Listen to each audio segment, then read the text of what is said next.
ओम नमो भगवते वासुदेवाय। तो आज हम लोग श्रीमद् भागवतम के तृतीय स्कंद के 12वें अध्याय का हम लोग 5वां और 6वां श्लोक लेते हैं। कल के श्लोक में हमने जाना था कि जब ब्रह्मा जी ने ध्यान लगाया तो उनके चारों कुमार उत्पन्न हुए। अब क्या होता है आगे हम लोग देखते हैं 5वें श्लोक में। तान बभासे स्वयभू पुत्रान प्रजा सृजत पुत्र कहा तन्नेच्छन् मोक्ष धर्माणो वासुदेव परायणा। बहुत बढ़िया बात, वासुदेव परायण पुत्र हुए, वासुदेव परायण। तो क्या होता है कि तान बभाषे, जब बभाषे मीन्स कहा उन पुत्रों से, जब उत्पन्न हुए पुत्र, तो ब्रह्मा जी ने क्या कहा पुत्रों से? ब्रह्मा ने उनसे कहा, हे पुत्रों, अब तुम लोग संतान उत्पन्न करो, क्योंकि वो तो सृष्टि का कार्य बढ़ाना चाहते थे, तो इसीलिए उन्होंने 4 पुत्र हुए। तो अब उन्होंने कहा कि 4 कुमारों से कि अब तुम ऐसा करो, अपनी संतान उत्पन्न करो। लेकिन वो कैसे थे? वो 4 कुमार वासुदेव परायण थे। वासुदेव परायण यानी कि वासुदेव श्री भगवान के प्रति, परायण मीन्स अनुरक्त थे।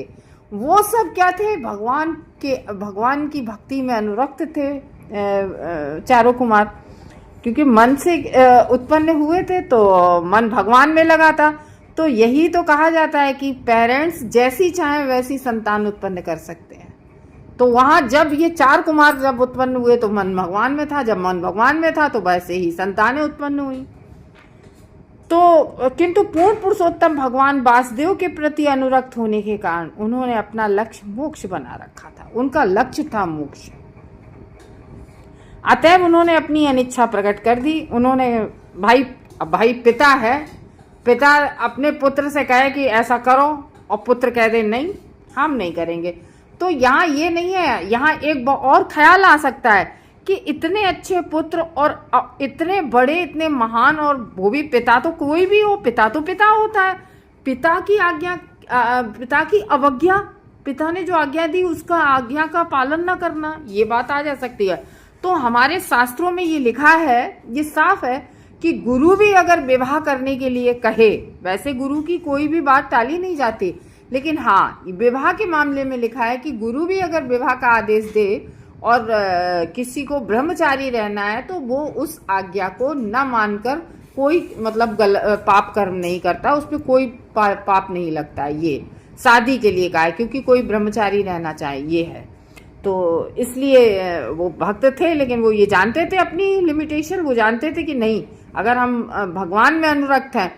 देखो, हम सबके जो पिता हैं सबसे बड़े तो भगवान हैं, और जब वो भगवान में अनुरक्त थे उन्हें और कोई कार्य करना ही नहीं था। क्योंकि देखो, भौतिक जगत का कोई भी एक कार्य हम लपेटे ना, तो वो फंदे ऐसे फंसते चले जाते हैं भौतिक जगत में। लेकिन वो 4 कुमार, वो तो छोड़ो, क्योंकि उन्होंने पहले ही ये वरदान प्राप्त कर लिया था कि हम 4-5 वर्ष के बालक ही हमेशा रहेंगे, इससे आगे नहीं बढ़ेंगे। हमें ऐसा उन्होंने वरदान प्राप्त कर लिया था। तो वो उन्होंने मना कर दिया कि नहीं, हम भगवान, अनिच्छा अपनी प्रकट करती। तो ब्रह्मा के जो पुत्र थे 4 कुमार, उन्होंने अपने महान पिता ब्रह्मा के अनुरोध करने पर भी गृहस्थ बनने को अस्वीकार कर दिया। उन्होंने कहा हम गृहस्थ नहीं बनेंगे।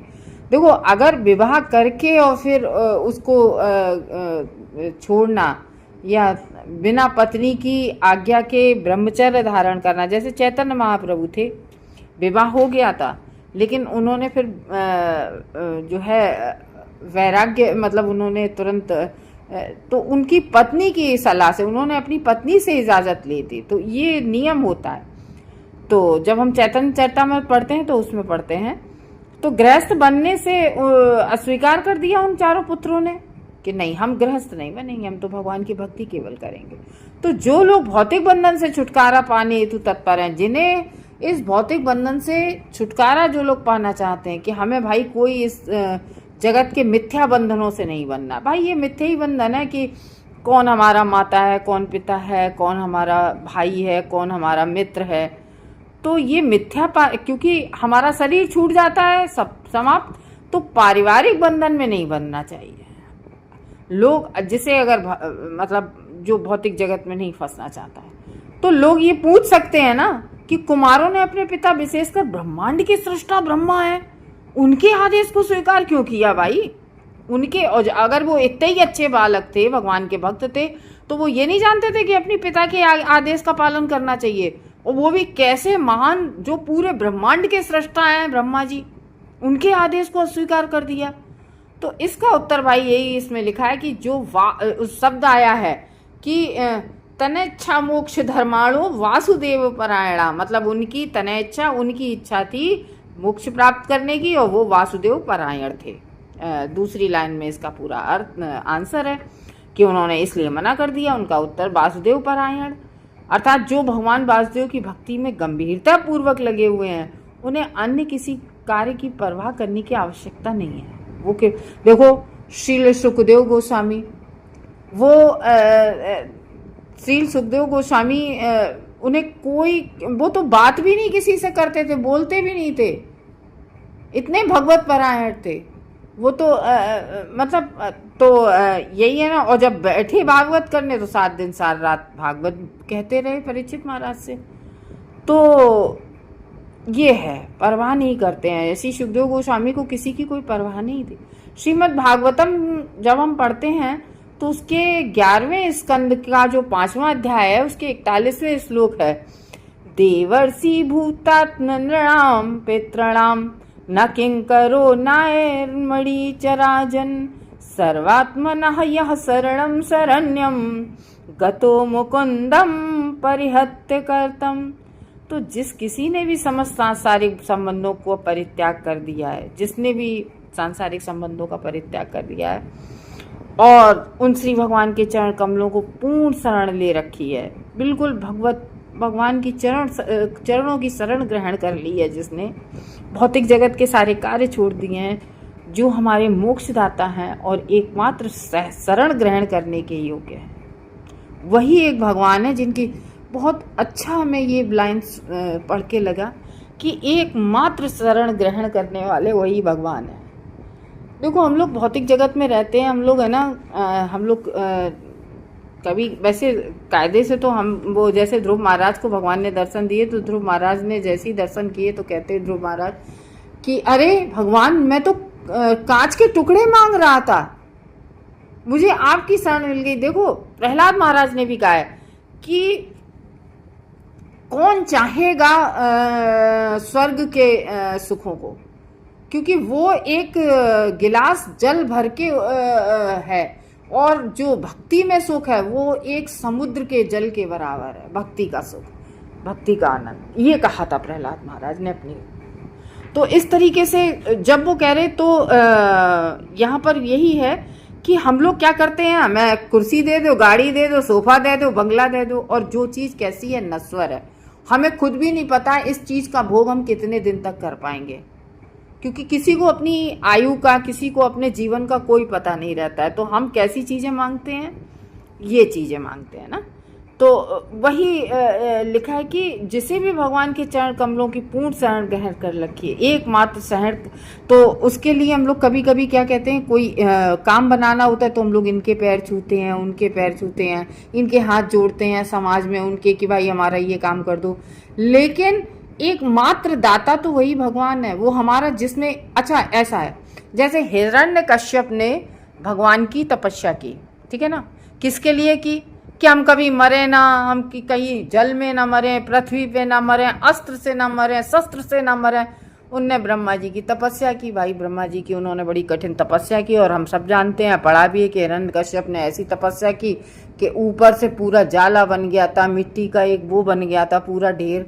तो इतनी तपस्या की, इतनी गहन तपस्या की, इतनी कठिन तपस्या की, तो ब्रह्मा जी को भाई आना पड़ा। ब्रह्मा जी आए तो उन्होंने मांगा क्या, कि देखो हम लोगों को इससे बहुत बड़ी सीख मिलनी है। देखो ब्रह्मा जी ने कहा, वो हिरण्यकश्यप ने कहा कि देखो भाई हमें जीवन ऐसा चाहिए कि हमारी, तो ब्रह्मा जी बोले पहली बात तो ये है कि हमारी खुद ही मृत्यु, ऐसा तो है नहीं है कि हमारी मृत्यु ना हो, हमारी भी एक दिन मृत्यु होगी, हम भी किसी और के हाथ में हैं। तो लेकिन उन्होंने कहा तुम दे दो, तो ब्रह्मा जी ने उन्हें दे दिया। तो ब्रह्मा जी ने ये इससे बहुत बड़ी सीख मिल रही है कि देवताओं के वरदान कैसे होते हैं। हम लोग देवताओं की पूजा करते हैं ना, देवताओं के कैसे वरदान होते, तो उन्होंने वरदान, और एक और शिव जी की तपस्या की थी, वो हाथ रखने वाला भस्मासुर था, कौन था, तो उसने शिव जी की भी, तो वो खुद भी जल गया था। तो देवताओं से वरदान कैसे होते, कितने परमानेंट होते, ये समझ लो। तो तभी तो साथ में लिखा है कि एकमात्र उनकी शरण ग्रहण करनी चाहिए, जो देवताओं को भी शक्ति देते हैं वरदान देने की। तो दी ब्रह्मा ने, दिया शिव जी ने वरदान, लेकिन क्या हुआ, हिरण्यकश्यप को मरना पड़ा, नरसिंह भगवान आए, मारा। तो समझ लो कि हमें कैसी चीज़ें मांगनी चाहिए, ये सोचने की ज़रूरत है हम लोगों को। मतलब, और पता है, लेकिन माया के भ्रम में हम लोग इतना मिथ्या अहंकार में, माया के भ्रम में, इस भौतिक जगत में अपनी इंद्रिय तृप्ति पूरी करने में इतना अंधपन आ गया है हम बद्ध जीवों में।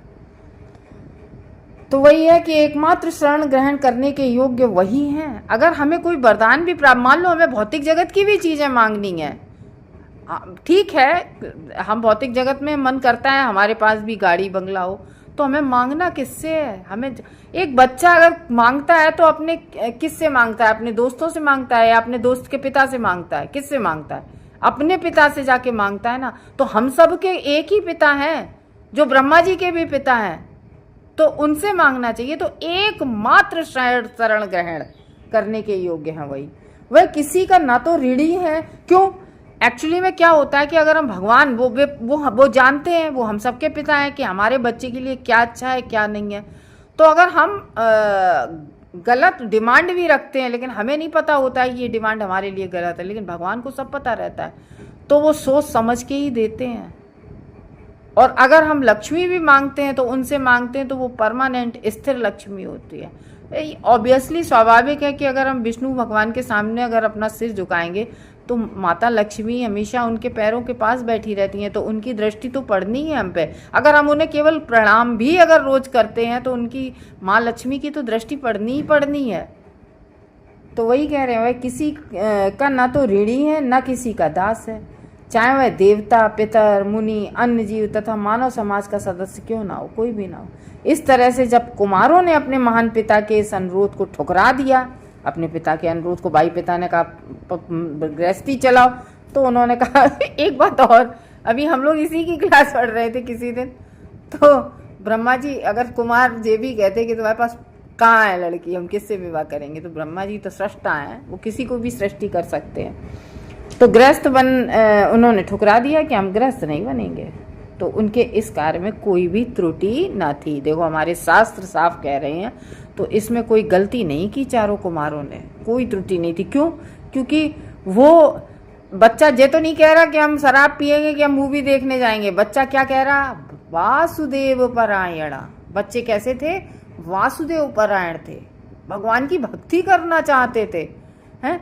और आज भौतिक जगत में हम लोगों के क्या है कि हम लोगों के यहाँ भी अगर कोई बच्चा, अगर हम अपनी भी कह रहे हैं कि अगर बच्चा ये कह दे कि नहीं, आजकल सब एक बच्चा कर रहे हैं, और बच्चा ये कह दे नहीं हम तो भगवान की शरण ग्रहण करेंगे, तो हम लोग डंडा लेके अपने बच्चे के ऊपर सतर खड़े हो जाएंगे कि हैं इसीलिए हमने तुम्हें पैदा किया था। तो ये है, ये भौतिक, ये काल का प्रभाव है, जो हम लोगों ने काल का प्रभाव इससे पहले जो अध्याय पढ़ा था, ये जो कलयुग चल रहा है ये काल का प्रभाव है। वैसे ही पेरेंट्स हैं, जैसे बच्चे हैं वैसे ही पेरेंट्स भी हैं।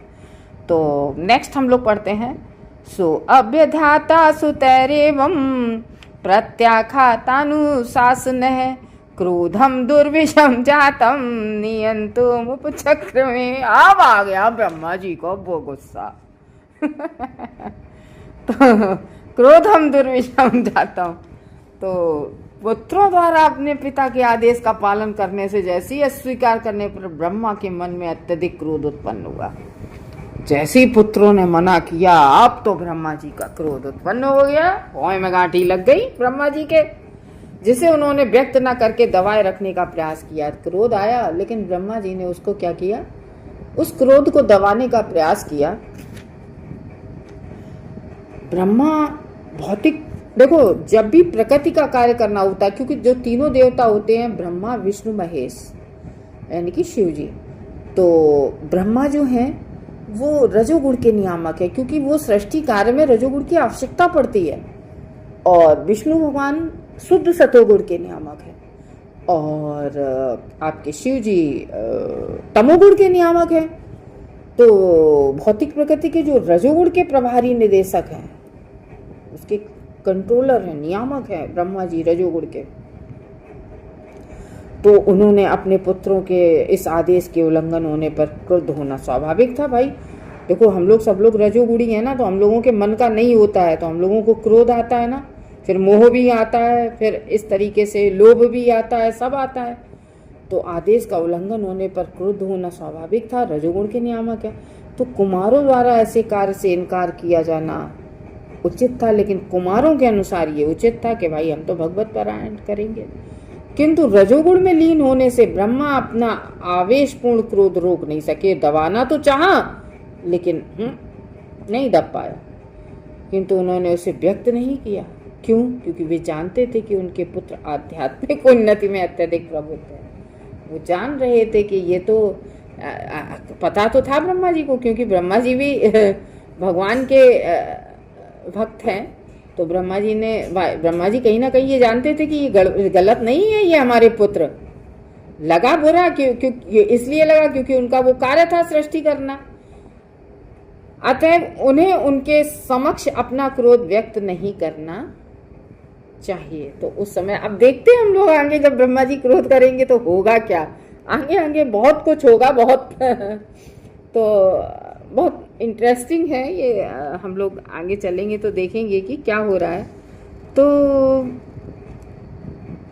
ये हम लोग सीख सकते हैं कि क्रोध हम सबको ही बहुत आता है। कोई भी अगर इच्छा ना पूरी हो तो हम सबको क्रोध आता है, लेकिन ये है कि क्रोध का परिणाम भी कहीं ना कहीं गलत होता है। लेकिन हम भगवान की शरण जब ग्रहण करेंगे तो उसमें, जब हम रोज भागवतम सुनेंगे तो उसमें ऑटोमेटिक जो है कमी आती है। हरे कृष्णा भक्तों।